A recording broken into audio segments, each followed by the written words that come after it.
आज आपण सर्वजण अतिशय दुःखी अंतःकरणानं आज इथं जमलेलो आहोत. दादांना मनपूर्वक मी श्रद्धांजली अर्पण करतो. आणि ज्या तारखेला हा विमानाचा अपघात झाला त्यावेळेला आपला सर्व राष्ट्रवादी काँग्रेस पक्षाच्या कार्यकर्त्यांच्यावर एक दुःखाचा डोंगर कोसळलेला आहे. अजूनही आपला सर्वांचा विश्वास बसत नाही की दादा आज आपल्यात नाहीत. दादाने 40-45 वर्षामध्ये या महाराष्ट्रासाठी केलेलं काम, आमच्यासारख्या सर्वसामान्य कार्यकर्त्यांना दिलेली उभारी आणि राज्यभर आपला एक व्यक्तिमत्वाचा एक ठसा दादाने आपल्या कामातून उमटवलेला होता. विकास कामावर प्रचंड प्रेम असणारा, कार्यकर्त्यांची जाण असलेला आणि प्रत्येक भागातील प्रत्येक गावातील नस माहिती असलेला एक अजात शत्रू आज आपल्यातून गेलेला आहे. कधीही आपल्याला असं वाटलं नव्हतं की हा प्रसंग आपल्या सर्वांच्यावर येईल. आणि आज आपण सुनेत्रा वहिनींचा बारामती विधानसभा पोटनिवडणुकीमधून आपण उमेदवारी अर्ज भरतोय.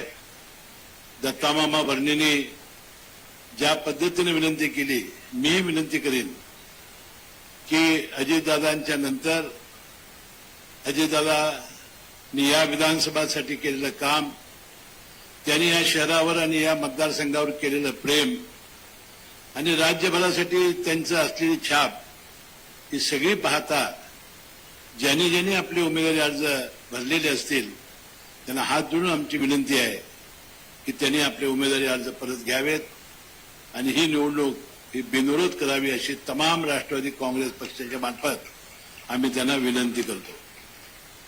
मी सुनेत्रा वहिनींचा मनपूर्वक आभार आहे की आपल्या कुटुंबावर आलेलं दुःखाचं डोंगर बाजूला सरून त्या आमच्यासाठी पुढे झाल्या. राज्याच्या उपमुख्यपदाची शपथ त्यांनी घेतली. राष्ट्रवादी काँग्रेस पक्षाच्या राष्ट्रवादीच्या अध्यक्ष त्या झाल्या आणि आता सर्वांचं नेतृत्व त्यांनी स्वीकारलेलं आहे. भावी काळात अशाच प्रकारचं सर्वांचं संगोपन त्या करतील. राष्ट्रवादी काँग्रेस पक्ष एकसंघ ठेवणं, राष्ट्रवादी काँग्रेस पक्ष वाढवणं आणि राज्यांमध्ये राष्ट्रवादी काँग्रेस पक्ष एक करणं हे सुनेत्रा वहिनींच्या नेतृत्वाखाली आपण सर्वजण करूया. आणि तमाम सगळे राष्ट्रवादी काँग्रेस पक्षाचे आम्ही त्यांच्या मागे ठामपणानं उभं राहू आणि हाडाची काढं रक्ताचं पाणी हा पक्ष वाढवण्यासाठी करू असं अभिवचन मी दादांच्या या स्मृती दिनाच्या निमित्ताने व्यक्त करतो. आणि तमाम बारामतीकरांना ज्यावेळा निवडणुकीचा उमेदवारी अर्ज परत घेतले जातील त्यानंतर दुर्दैवाने जर काय प्रसंग आलाच तर मग आपण असं भाषण करू की मला वाटतंय देशामध्ये रेकॉर्ड ब्रेक निवडणुकीचा निकाल लागेल असं काम करून दाखवू.